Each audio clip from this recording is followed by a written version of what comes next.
Praise lord అందరికీ.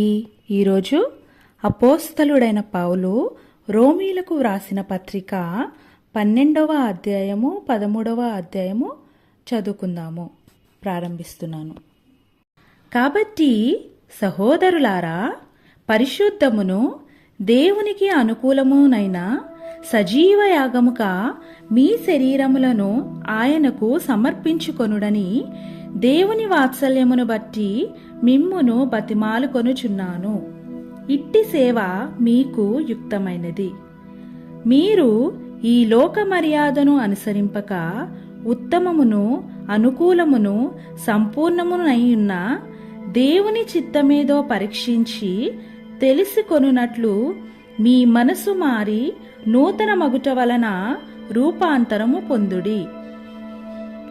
తన్ను తాను ఎంచుకొన తగిన దానికంటే ఎక్కువగా ఎంచుకొనక దేవుడు ఒక్కొక్కనికి విభజించి ఇచ్చిన విశ్వాస పరిమాణ ప్రకారము తాను స్వస్థ బుద్ధి గలవారగుటకై తగిన రీతిగా తన్ను ఎంచుకొనవలెనని నాకు అనుగ్రహింపబడిన కృపను బట్టి మీలోనున్న ప్రతివానితోనూ చెప్పుచున్నాను. ఒక్క శరీరములో మనకు అనేక అవయవములుండినను ఈ అవయవములన్నిటికీ ఒక్కటే పని ఎలాగూ ఉండదో అలాగే అనుకూలమైన మనము క్రీస్తులో ఒక్క శరీరముగా ఉండి ఒకనికొకరము ప్రత్యేకముగా అవయవములై ఉన్నాము. మనకనుగ్రహింపబడిన కృప చొప్పున వెవ్వేరు కృపావరములు కలిగిన వారమై ఉన్నాము గనుక ప్రవచన వరమైతే విశ్వాస పరిమాణము చొప్పున ప్రవచింతము, పరిచర్య అయితే పరిచర్యలోను, బోధించువాడైతే బోధించుటలోను, హెచ్చరించువాడైతే హెచ్చరించుటలోను పని కలిగియుందుము. పంచిపెట్టువాడు శుద్ధ మనస్సుతోనూ, పై విచారణ చేయువాడు జాగ్రత్తతోనూ, కరుణించువాడు సంతోషముతోనూ పని జరిగింపవలెను. మీ ప్రేమ నిష్కపటమైనదై ఉండవలెను. చెడ్డదాన్ని నసహించుకొని మంచి దానిని హత్తుకొని యుండుడి. సహోదర ప్రేమ విషయములో ఒకనియందొకడు అనురాగము గలవారై ఘనత విషయములో ఒకనినొకడు గొప్పగా ఎంచుకొనుడి. ఆసక్తి విషయములో మాంద్యులు కాక ఆత్మయందు తీవ్రత గలవారై ప్రభువును సేవించుడి. నిరీక్షణ గలవారై సంతోషించుచు, శ్రమయందు ఓర్పు గలవారై ప్రార్థనాయందు పట్టుదల కలిగి ఉండుడి. పరిశుద్ధుల అవసరములలో పాలు పొందుచు శ్రద్ధగా ఆతిథ్యము ఇచ్చుచుండుడి. మిమ్మును హింసించు వారిని దీవించుడి, దీవించుడు గాని శపింపవద్దు. సంతోషించు వారితో సంతోషించుడి, ఏడ్చు వారితో ఏడువుడి. ఒకనితోనొకడు మనస్సు కలిసి ఉండుడి. హెచ్చువాటియందు మనసునుంచక తగ్గువాటియందు ఆసక్తులై ఉండుడి. మీకు మీరే బుద్ధిమంతులమని అనుకొనవద్దు. కీడుకు ప్రతి కీడెవనికిని చెయ్యవద్దు. మనుషులందరి దృష్టికి యోగ్యమైన వాటిని గూర్చి ఆలోచన కలిగి ఉండుడి. సఖ్యమైతే మీ చేతనైనంత మట్టుకు సమస్త మనుష్యులతో సమాధానముగా ఉండుడి. ప్రియులారా, మీకు మీరే పగ తీర్చుకొనక దేవుని ఉగ్రతకు చోటీయుడి.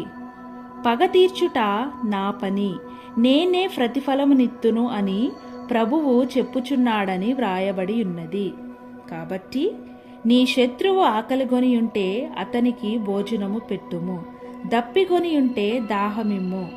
అలాగు చేయుట వలన అతని తల మీద నిప్పులు కుప్పగా పోయిదువు. కీడు వలన జయింపబడక మేలు చేత కీడును జయించుము. 13వ అధ్యాయం. ప్రతివాడును పై అధికారులకు లోబడి ఉండవలెను. ఏలయనగా దేవుని వలన కలిగినది తప్ప మరి ఏ అధికారమును లేదు. ఉన్న అధికారములు దేవుని వలననే నియమింపబడి ఉన్నవి. కాబట్టి అధికారమును ఎదిరించువాడు దేవుని నియమమును ఎదిరించుచున్నాడు. ఎదిరించువారు తమ మీదకి తామే శిక్ష తెచ్చుకొందురు.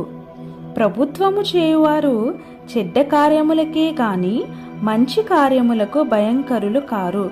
నీకు మేలు కలుగుటకు అధికారులు దేవుని పరిచారకులు. వారికి భయపడక ఉండకోరితివా, మేలు చేయుము, అప్పుడు వారి చేత మెప్పు పొందుదువు. నీవు చెడ్డది చేసిన ఎడల భయపడుము, వారు ఊరకయే ఖడ్గము ధరింపరు. కీడు చేయువాని మీద ఆగ్రహము చూపుటకై వారు ప్రతీకారము చేయు దేవుని పరిచారకులు. కాబట్టి ఆగ్రహ భయమును బట్టి మాత్రము కాక మనస్సాక్షిని బట్టి లోబడి ఉండుట ఆవశ్యకము. ఏలైనగా వారు దేవుని సేవకులై ఉండి ఎల్లప్పుడూ ఈ సేవయందే పని కలిగి ఉందురు. ఇందుకే గదా మీరు పన్ను కూడా చెల్లించుచున్నారు. కాబట్టి ఎవనికి పన్నో వానికి పన్నును, ఎవనికి సుంకమో వానికి సుంకమును చెల్లించుడి. ఎవని ఎడల భయముండవలెనో వాని ఎడల భయమును, ఎవని ఎడల సన్మానముండవలెనో వాని ఎడల సన్మానమును కలిగియుండి అందరికిని వారి వారి రుణములను తీర్చుడి. ఒకనినొకడు ప్రేమించుట విషయములో తప్ప మరేమియు ఎవనికి అచ్చియుండవద్దు. పొరుగువానిని ప్రేమించువాడే ధర్మశాస్త్రము నెరవేర్చినవాడు.